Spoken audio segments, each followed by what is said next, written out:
Ako si Kaloy, isa ako secret agent, pinadala ng langit para puksain ng kahirapan. Let's go!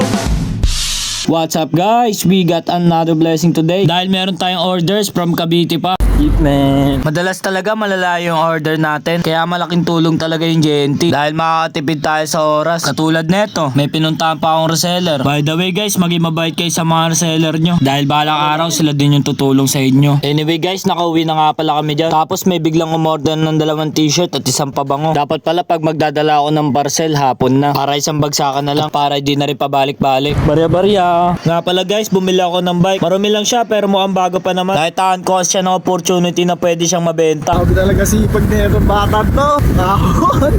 Idol, awin yan, idol ah. Agaw pa pawis ah. Puro pera. Nabili ko pala siya ng 1.3 tas nabenta ko 5K. After nun, nagmerienda pala muna kami. Ang sarap talaga ng pansit kabagan nila dito. Dito lang yan matatagpuan sa Pinalagat. At ang pinakauli nating misyon, mag-jogging. Kailangan kasi balanse din tayo sa buhay. Hindi pwedeng puro pera lang. Dahil 1,000 followers na tayo, meron tayong ay wagang suman at Jemake. Yay! Yay! Boss, sarap kain boss ah. Happy 1,000 followers.